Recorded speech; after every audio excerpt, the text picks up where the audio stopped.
welcome to the Magic of Joy channel. Today, I want to discuss a very big traumatic experience we can have. In fact, most of us do. It's a kind of emotional abuse, and it's called withholding. So let's look at this today.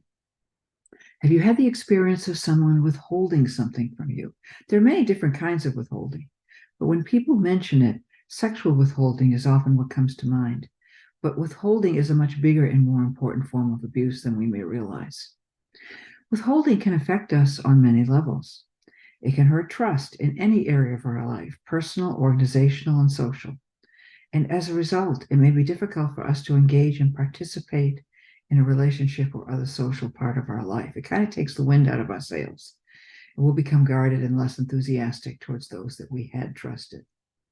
It can also cause us to feel less valuable or even unloved. When we're withheld important information or needs, then we have to discern the cause. And it can feel like a blow to our value, and it will affect our self-esteem. It can also increase our vulnerability without our being aware of it if we don't know that we're being withheld from, and we can then be taken advantage of. It's often a power play designed to make us feel insecure and therefore react out of fear, perhaps to the advantage of somebody else. Withholding is a tough subject to get clarity about, because sometimes withholding is a way of setting boundaries. It's a way of protecting ourselves from those we find to be less scrupulous or even dangerous. It may be a way of protecting ourselves from those whose expectations and beliefs are not supportive or they are simply unrealistic. So sometimes withholding is appropriate and even healthy self-protection. Other times it can even be life-saving. Withholding can come from social structures that advantage some over others. It may be that resources are more available to some because of custom, hierarchy, and social biases of various kinds. Sometimes these kinds of withholding are presented as being about merit, when they're really just forms of favoritism. Those who are unscrupulous will often try to make you the cause of why they're withholding, as in, you made me do it. It's a common tactic of those invested in the power over model of human relationships. Authoritarians and narcissists may use this tactic because they believe they're entitled to what they want and therefore have a right to withhold if they do not get what they want. Withholding can be an awful form of punishment. And that's the difference between withholding to gain power over someone and withholding as a form of boundary. One is a form of punishment and the other isn't. One of the ways withholding becomes ugly in these situations is that often the person doing the withholding may have an advantage of one kind or another and can hold out to get what they want. We do not all have the ability to hold out in a contest of wills, especially with ruthless authoritarians. Withholding then can just be another way to use force to extract concessions from others. It's not infrequent, and it's extremely harmful. It's a mistake to continually seek to gain what we need from those heavily invested in withholding as a strategy.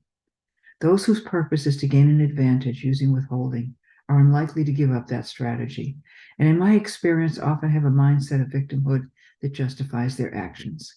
That's a lot of emotional baggage that you are unlikely to dislodge or affect, unless for some reason the individual is open to hearing what you have to say and interested in meeting you partway.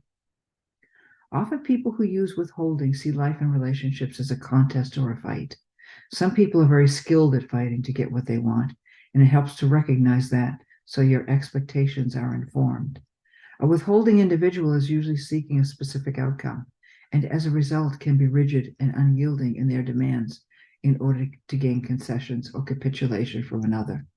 What withholding is not a process-oriented approach to life, and that's where a joy practice helps you.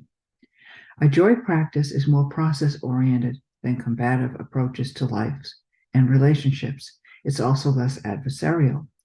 A joy practice seeks constructive actions, caring as an outcome, and it seeks to serve the common good.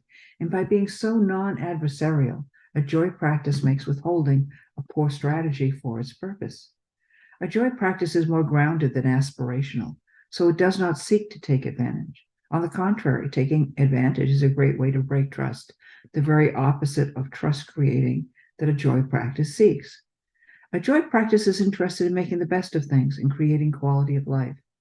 It is present to reality and open to the possibility of creating goodness and joy. It serves the good in life, no matter what that is.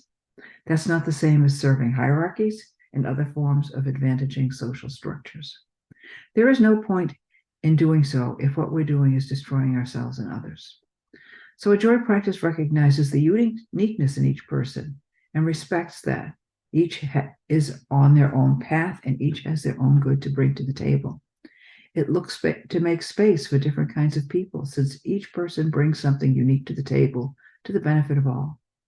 A joy practice is joy-based, not fear-based, so it seeks to minimize fear, and that includes the fear created when someone tries to manipulate or take advantage. It is seen as a waste of time and energy. We currently live in a very wasteful world, one that is destroying us with its recklessness. We desperately need to step back from any strategies that deplete people and the environment. A joy practice makes it so much easier by creating space for what we really need and what is being asked for us right now. Withholding does not make reality go away. It does not improve social relationships and societal conditions. We need to stop the one-upsmanship games so we can have a world that works for us. A joy practice is a big step in achieving that goal. Thank you for watching this video. I hope you've enjoyed learning more about how joy can transform your life. If you found this video helpful, please give it a thumbs up and share it with your friends and loved ones. And don't forget to subscribe to our channel for more videos on the transformational power of joy. I'll be back soon to give you more information about how joy as a practice and compass can transform your life. Stay well and joyful until then, and thank you for watching.